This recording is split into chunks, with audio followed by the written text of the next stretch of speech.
The rain that night didn't just fall, it felt like an attack. It hammered against the cracked pavement of the city streets, turning the potholes into deep, dirty puddles of oil and freezing water. I stood shivering under the broken plastic shelter of the bus stop, wrapping my arms tightly around my chest. My name is Amara. I am 25 years old, and tonight, I felt every single year pressing down on me.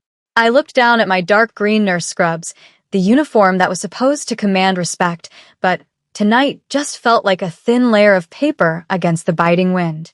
The fabric clung to my brown skin, damp and cold, making me shake uncontrollably. My shift at the hospital had ended over 2 hours ago. I should have been home, warm in my bed, but the hospital was understaffed, and the paperwork had piled up. I stayed to finish it unpaid, because that is what you do when you care too much and earn too little. Now, the storm was punishing me for my dedication. I looked down at my white sneakers, bargain bin shoes I had bought months ago. They were soaked through, gray with street muck, and I could feel the icy water seeping into my socks. It was a misery that felt personal, like the world was laughing at me. Every car that drove past splashed dirty mist into the air. I flinched with every pass, trying to shrink back into the shadows. I felt small. I felt invisible. A notification lit up my phone screen, glowing bright in the gloom. It was my bank app, telling me I was overdrawn again. The rent was late, and my landlord was done listening to my apologies. A heavy exhaustion settled deep in my bones. It wasn't just that my feet hurt from a 12-hour shift.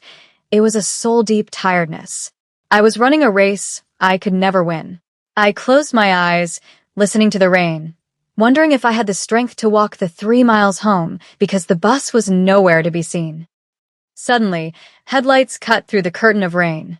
They were sharp and blinding, slowing down as they got close to the curb. My stomach tightened. I expected a taxi I couldn't afford, or worse, some creep slowing down to harass a woman alone in a storm. But the car that stopped wasn't a taxi, and it wasn't a beat-up sedan.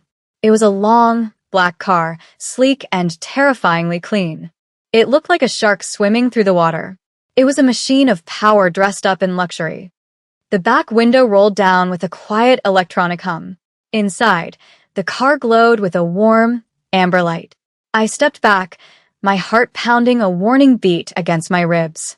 My hand went up to clutch the ID badge on my scrub top, as if my name and my job could somehow protect me. The man in the back seat was sitting in the shadows. I could only see the sharp line of his jaw and the crisp, high collar of a white shirt. He didn't look at me at first. He stared straight ahead, still as a statue. He radiated a kind of calmness that felt more dangerous than the storm outside. When he finally turned his head, he moved slowly. His eyes were dark, deep, and devoid of the frantic energy of the city. He didn't smile. He didn't look at me with lust. He looked at me like he was an appraiser looking at a broken piece of art. "You will catch pneumonia," he said. His voice was deep, a low rumble that cut right through the noise of the rain. It wasn't a question. It wasn't really an invitation. It was just a fact. "Get in." I hesitated. My survival instinct was screaming at me to run, but my reality was crushing me. I was freezing, I had no money, and I was exhausted beyond reason. "I can't," I stammered. My voice sounded weak and thin. "I don't have money for a ride, sir. And I don't know who you are." The man shifted slightly.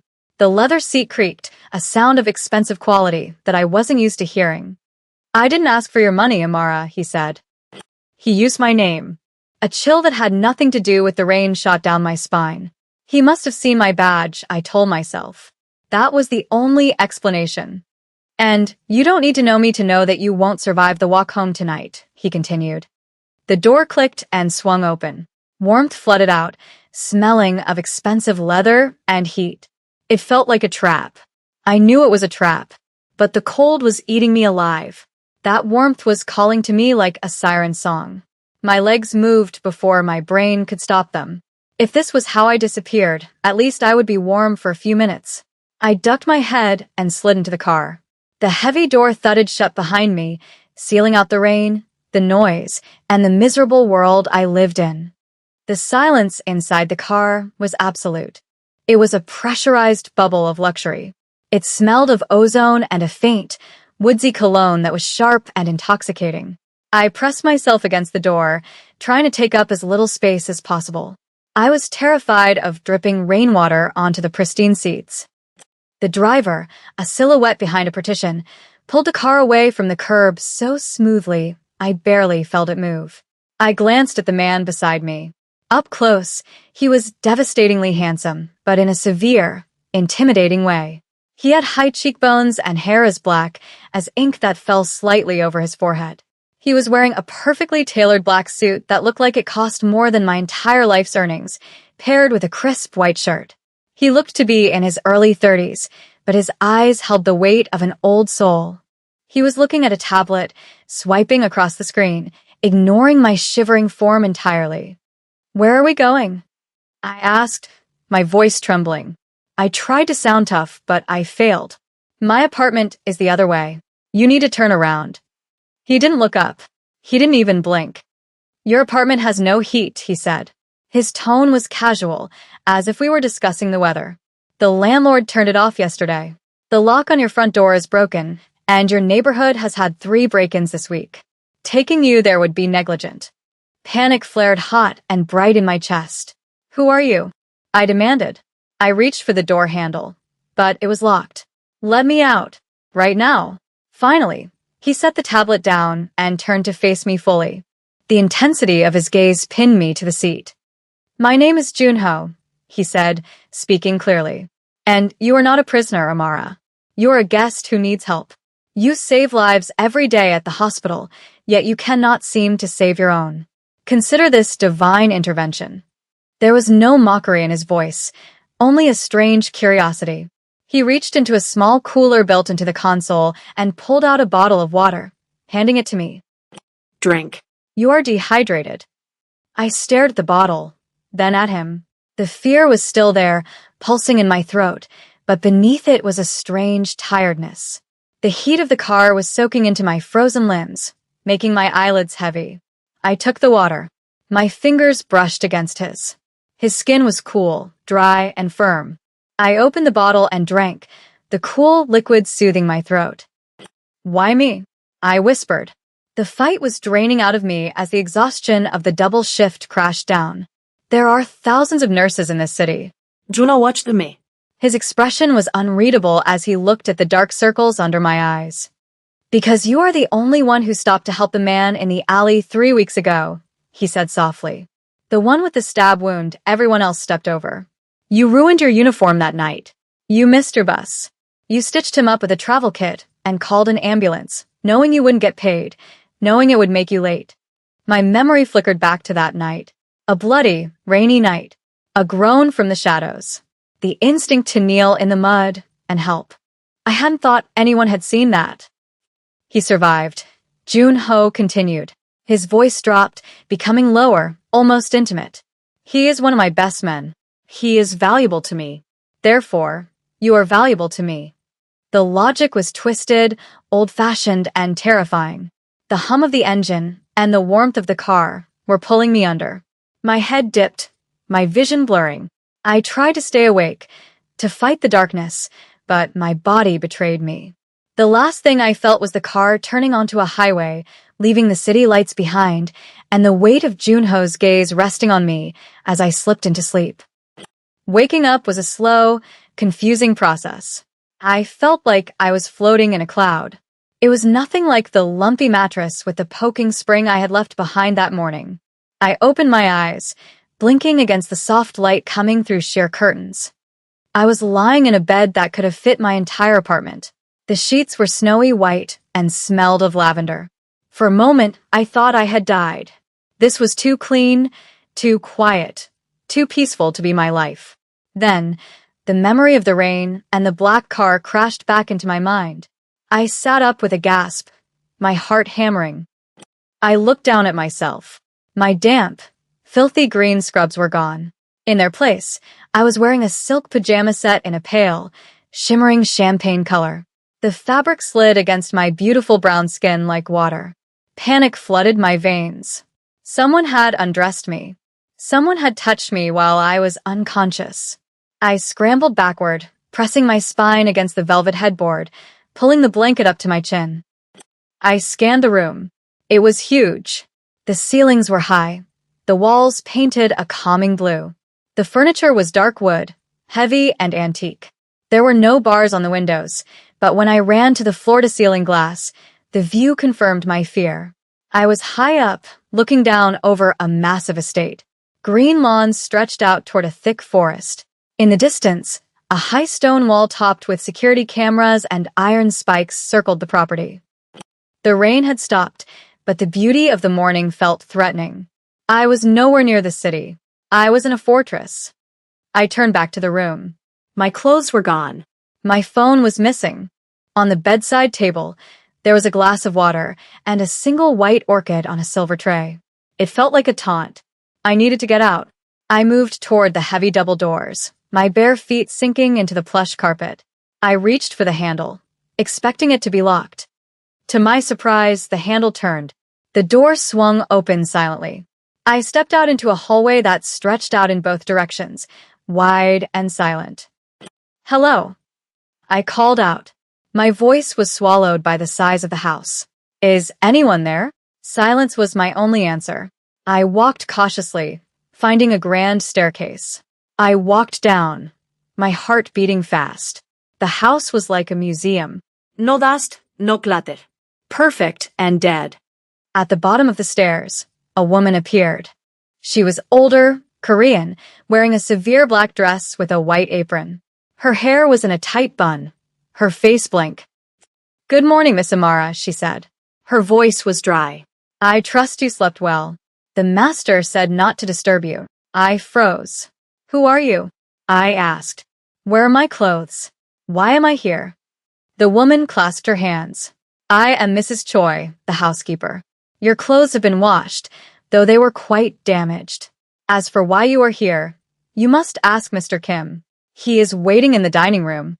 "I want to leave," I said, my voice rising. "I want a taxi." Mrs. Choi looked at me with a flicker of pity. "There are no taxis here, Mississippi, and the gates are locked for your protection. You should eat. You look pale." She walked away, leaving me alone. Anger began to replace my fear. I marched toward the doors she had pointed to and shoved them open. The dining room was bathed in morning light. A long mahogany table stretched out before me. At the far end, seated with his back to a massive window, was Junho. He was dressed in a charcoal suit today, perfectly tailored, with a fresh, white shirt. He looked up as I entered. His expression was calm. "Amara," he said, nodding to an empty chair. "Please, sit." I didn't move. I stood in the doorway, fists clenched. The silk pajamas felt like a costume. "I'm not hungry," I snapped. "I want to go home. You have no right to keep me here. This is kidnapping." Junho stood up. His movement was smooth and predatory. He walked toward me. The room felt suddenly smaller. He stopped a few feet away. I could smell that same woodsy cologne. "Kidnapping implies I want a ransom or I want to hurt you," he said quietly. "I have neither. I brought you here because the alternative was watching you freeze on a street corner." "You are angry," he observed. "Good. Anger is better than despair. It means you have fight left in you." He gestured to the window. "Look at the gate, Amara. Really look at it." I followed his gaze. Through the glass, I could see two men standing by the iron gates. They were wearing dark suits and holding assault rifles. My breath hitched. "Who are you?" I whispered. "I am a Korean Mafia boss," Junho replied. He said the words clearly, owning the title. "I am a man with many enemies. And because you saved one of my lieutenants, you have placed yourself on a chessboard you do not understand. My enemies know who you are. They know you helped the Korean Mafia. If I send you back to that apartment with your broken lock, you will be dead within the week. They will use you to get to me." He paused, letting the weight of his words settle on me. "You are not a prisoner, Amara. You are a refugee. And until I say it is safe, you belong to this house." The finality in his tone struck me hard. He wasn't asking. He was telling me my new reality. I looked at his face, searching for a lie, but found only a terrifying resolve. I was trapped by a debt I didn't know I owed, held by a mafia boss who looked at me not as a woman, but as a strategic asset. Sit, he said again, softer this time. Eat. We have much to discuss. The days that followed blurred together. It was a suffocating loop of luxury. I was a bird in a golden cage. I could go to the library or the garden, but never beyond the heavy iron gates. I rarely saw Junho during the day. He disappeared into the West Wing, guarded by silent men in suits. But the evenings were different. The evenings belonged to dinner. Mrs. Choi would lay out a dress for me. Always elegant, always expensive. I would dress, feeling the silk reshape me from a tired nurse into something ornamental. We would eat at the long table. The silence was thick. He would ask about my childhood, my studies, the patience I had lost. He listened with an intensity that made me feel exposed. On the fifth night, I couldn't sleep. I wandered into the library. The room was dark, lined with thousands of books. A fire crackled in the fireplace. I thought I was alone until I saw him by the window. He held a glass of amber liquid. He had taken off his suit jacket. His white shirt was unbuttoned at the collar, sleeves rolled up to show strong forearms. It was the first time I had seen the mafia boss look like a human being. Insomnia is common when you are displaced, he said without turning around. Or is it a guilty conscience, Amara? I stepped into the room. I have nothing to be guilty about, I replied. I'm not the one holding people against their will. Junho turned. The firelight caught the sharp angles of his face. He looked weary. He took a sip of his drink, his eyes traveling over me. I was wearing a silk robe he had provided. You are not a prisoner, he corrected softly, walking toward me. You are being preserved. There is a difference. Value. I repeated bitterly. You talk about me like I'm an asset, like that orchid upstairs. Junho set his glass down. He closed the distance between us. The air in the room felt heavy with electricity. He reached out, his fingers grazing my cheek.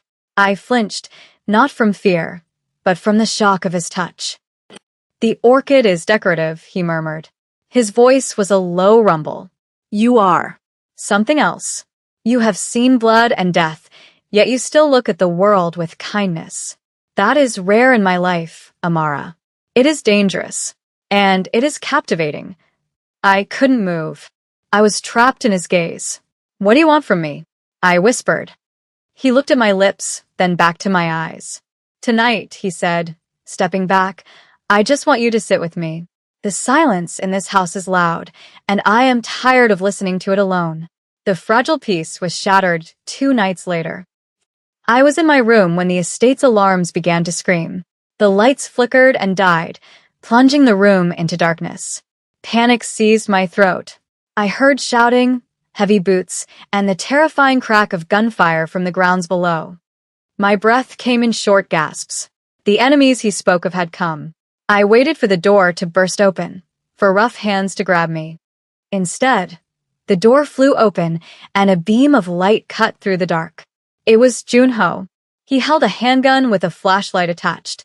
He was breathing hard. His white shirt was torn at the shoulder, and a dark stain of blood was spreading across the fabric. Amara, he barked. Get down. Away from the windows. He crossed the room in 3 strides, grabbing my arm. He pulled me away from the glass and shoved me into the bathroom. Stay here, he ordered. Do not open this door for anyone but me. Do you understand? I looked at the blood on his shirt. The nurse and me took over. You're bleeding, I said, reaching for him. Junho, you're hurt. He caught my wrists. His adrenaline was high, radiating a scary energy. It's a graze, he said tightly. A warning shot. My men are handling it. You are the target, Amara. They know you are here. The reality hit me like a punch. Why? I choked out. Why didn't you let me go? Junho looked at me then, the mask of the mafia boss slipping. He cupped my face with his hand, his thumb wiping away a tear I didn't know had fallen. Because, he whispered, I couldn't trust anyone else to keep you alive. And I couldn't bear the thought of you dying in the gutter, where I found you. The gunfire stopped outside. He leaned his forehead against mine for a second. In the chaos, There was only the heat of his skin. "Lock the door," he commanded, pulling away, "and pray that I come back to unlock it." He slammed the door, and I heard the lock click. I was alone in the dark, praying not for my escape, but for the survival of the Korean Mafia boss who had captured me. It was 3 hours before he came back. He had showered and changed into black slacks and a black turtleneck. He looked exhausted. He found me in the kitchen. I had a first aid kit on the counter. I pointed to a bar stool. "Sit, you ordered?" My voice was steady. He looked at me with a flicker of amusement and obeyed. "It is merely a scratch," he protested. I pushed up his sleeve. It wasn't a scratch. It was a jagged cut, angry and red. "You need stitches," I said. "I can do it here. Unless you want a hospital." He laughed, a dark sound. "Hospitals ask questions, Amara. Stitch it." I worked in silence. I cleaned the wound and numbed it. I could feel his eyes on me.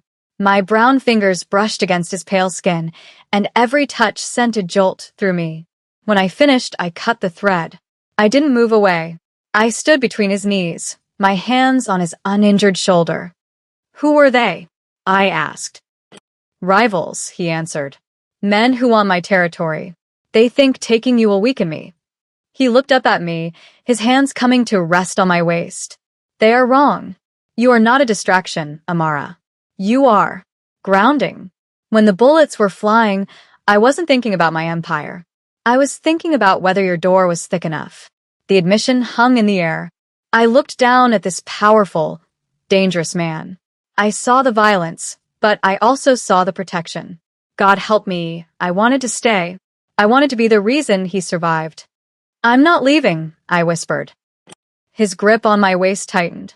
"You should," he rasped. "You should run while you can.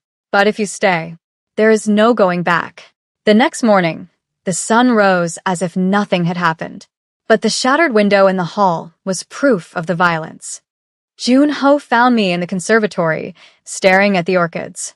He held a manila envelope. He extended it to me without a word. I opened it. Inside was a passport with my photo, but a different name, a bank book with a huge balance, and a plane ticket to Zurich, leaving tonight. "The threat is gone for now," he said. His voice was flat and professional. "But it will return. This is your exit, Amara. A new identity, a new life. Anywhere but here. You will never have to work a double shift again. You will never be cold." It was everything I had dreamed of at that bus stop. Safety, security, freedom from poverty. I looked at the ticket. Then I looked at him. He was standing with his hands behind his back, refusing to look at me. He was letting me go. He was giving me the choice. "And if I take this?" I asked. "What happens to you?" A muscle twitched in his jaw. "I continue," he said. "I go back to the way things were before I saw you in the rain. Cold, efficient, alone." The word hung there. Alone. I looked at the papers. It was a safe life. But it was a life without the fire I had found in his library. It was a life without him. I realized then that I had been surviving my whole life, not living. And in this dangerous house, with this dangerous man, I finally felt alive. Slowly, I tore the plane ticket in half, then in quarters. The sound was loud in the quiet room. Juno flinched. His eyes snapped to mine, wide with shock. "Amara," he warned, "do not do this out of pity. Do not do this because you feel you owe me." I let the paper fall to the floor like snow. I stepped closer to him. "I don't owe you anything," I said firmly. "And I don't pity you, Junho. I think I might be the only person who actually sees you." I placed my hand on his chest, over his heart. I felt it beating fast beneath his suit. "You offered me safety out there," I said. "But I don't want to be safe if it means being invisible again. I want to be here, with you." The restraint he had held onto snapped. He let out a ragged breath and wrapped his arms around me, pulling me hard against his chest. One hand tangled in my hair, tilting my head back. Then his mouth was on mine. It wasn't a gentle kiss. It was desperate. It was a claim. I kissed him back with equal force, holding onto his lapels. When we finally broke apart, breathless, he rested his forehead against mine. His eyes were dark and burning with a promise. I cannot promise you peace, he whispered. I cannot promise that the world won't try to tear us apart. But I promise you this, Amara. As long as I breathe, nothing will ever touch you again. You are mine now. I looked up at him. I had traded my freedom for the protection of a Korean mafia boss. It was a dangerous bargain. But as I leaned into his touch, feeling his arms wrapped around me like steel bands, I knew I wouldn't trade it for anything. I know, I whispered back. I'm yours. Outside, the rain began to fall again, tapping against the glass. But for the first time in my life, I wasn't cold.